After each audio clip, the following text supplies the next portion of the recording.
Welcome back to CVM at Sunrise. On the road to success this morning is 23-year-old Julian Morrison, artist, producer, and CEO of Innovo Entertainment. Welcome, Julian. Hi. It's so strange, let me tell you, to be calling you Julian Morrison because everybody knows you as Biggs, Yeah. or King Biggs, and really and truly to see you in a suit and tie, it's a new look because cool. everybody knows you to be a musician. Right. Right? So where did your passion for music come from? Because that's how people know you. That's how, when we met, right. that's the first thing I heard. You know, you have to meet this guy. He's a great rapper, you know, he's a great producer. So where did it come from? Well, it was a part of my natural environment. One of my distinct memories was being a student at St. Richard's. And a lot of the music that came from the buses that passed on Radios Road, because at the time, buses played a lot of loud music. So a lot of the music from there really, really intrigued me. I used to hear Missy Elliott, Busta Rhymes at the time. It was put your hands where my eyes can see. So, you know, all of that was really amazing to me. So that really sparked my initial journey into music. And that being a part of my environment, I started to become curious. So I started to write, listen to a lot of artists, you know, Jay-Z, Eminem. I mean, dancehall was there too, but for some reason I connected more intimately to hip-hop music. Yeah, right. Now, you are a part of SOL, Sons of Liberty, Right. For those who don't know, of course. And it's considered somewhat an underground kind of group because a lot of you specialize usually in hip-hop music. And you have quite a few persons from different backgrounds. Just tell us a little bit about Sons of Liberty. Well, Sons of Liberty was established while I was a student at Arden High School.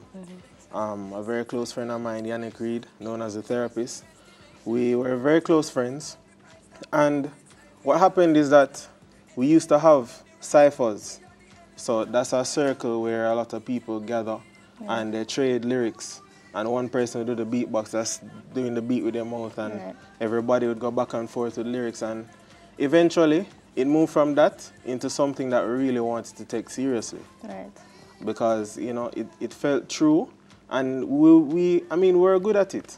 I mean, it's not bragging, you have to audit yourself and you know your strengths and your weaknesses. So, you know, so the cypher would start with 5 people, and within minutes, 10 people, then 15, then 18, and 20. So this happening over a certain period of time, you know, went into it. So you have persons, like I said, from several backgrounds. So you have artists, you have the graphic designers, you have regular performers, you have the lyricists. Right. Quite a few persons up and coming right now. Right. So I want to know, what is your goal as a group? What is your goal? What is your hope for the group and for rapping or hip-hop music in Jamaica? Well, the goal was initially to make a cultural statement because what we were doing was very radical. The point wasn't really to bust, so to speak, in Jamaica because we know the functionality of the music we do. However, if you speak to an American about being a Jamaican artist in whatever capacity, hip-hop, rock and roll, reggae, the first thing they'll ask you is, are you hot in Jamaica? They'll ask a Jamaican what's going on. So you have to build your equity within your local environment to some extent before you can leverage that and go overseas. A lot of people were saying, well, you need to go America, go bust, blah, blah, blah, but they'll ask about your background. Right. So we were really laying the foundation initially. So in the onset, from about 2006 right up to 2013 thereabout, we were really just laying the foundation, building equity, building trust. So that is how you got to know me, through that equity building over that period of time. And you guys, if you go to stuff like Pay Attention, you guys have a following. Right. You know, if you put stuff out online, you have a following, which is actually quite good. You have it in the right areas in terms of the university level, some of the high school level, but you have it like right there. Right. But what I want to know, a lot of persons don't know that you're an econ student. Right. A lot of persons wouldn't understand that. And like, but he's not an ed now, he's not doing anything. People would think that generally. But what point did you make the switch into becoming an entrepreneur? How was that transition for you? Wow. Okay, let's talk about the econ first. My parents are very traditional, and they believe that an education is paramount, having an education. So I went into economics because that's a field that accentuated my strengths. It's something that I liked, and it helped me to understand my country and its situation. So I launched into economics in about, 2009, being a student from Cape. Then I did the degree. Turned out to be a math degree, but worst subject. I did well, Right. I pushed on. And truthfully, my transition into entrepreneurship was really separate from the academic pursuit. Okay. What happened was that after university, I wanted to give music my full attention, right? And I jumped into it. I spent most of my time doing production. So I was at home, long hours, just working. Right. Actually, in about second year of university, I made about 200 beats. And ironically, that was the time I was at my academic peak. Really? Right, because I was doing what I wanted, so it put me in a certain mental space. So you had that balance, though. Right. But what happened is that I went straight into music, and I started to do a lot of research, because I said, well, this is my career path, but there are a lot of changes taking place. And when I read some statistics, I think it was on Forbes, and looking at the model of music on a macro level, you'll find that as we move from an analog to a digital world, the way people perceive and consume music is changing. Right, definitely. Nobody's buying it. Nobody's buying albums anymore. Precisely, because music is not seen as a standalone product anymore. It's usually associated with another good or consumed as an experience. So the show will always be viable economically because people will consume that experience, the show, being there in it, almost like virtual reality, so to speak. However, the product, which would be the album, the iTunes product, the single, is not doing so well because right now, those things were associated with the analog era first. Right. So people would buy a vinyl, people would buy a CD, people would buy a cassette. But once it stopped becoming tangible, it's very hard to make the connection between buying it. Because you say, what's the point? I can just go on YouTube. Exactly. I can just download it. Why should I spend money on something I can get for free? But they'll readily spend the same money that they'll probably spend on the album, And the on show. the concert. Precisely, because of how the consumer mindset has changed because of the technology behind it. So now, watching that move over the years and seeing that, well, it's not what it used to be. Because when I started going into music, it wasn't like that. I had to reassess myself and audit myself.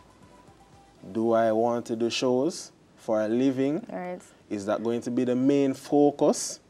So there was some logical reasoning behind it, definitely. Absolutely. It wasn't just a quick jump, like that. Absolutely, and it was carefully thought out. It was very difficult to transition because imagine investing thousands of hours and into so much sweat. That's a lot of sweat, That's a lot of sweat. into one area and having to park that and then start leveraging everything else into something completely new. But I want to know about Innovo, though. So something completely new for you, launched this year. Yeah. I want to know what Innovo is in particular, and what is your aim in the music industry, in the entertainment industry? Okay. I'm going to discuss Innovo first. Innovo Entertainment is a brand that is focused on creating alternative entertainment experiences for young Jamaicans. So instead of going to the same parties with the same music, with the same people, same environment, or being at home, we fill the void.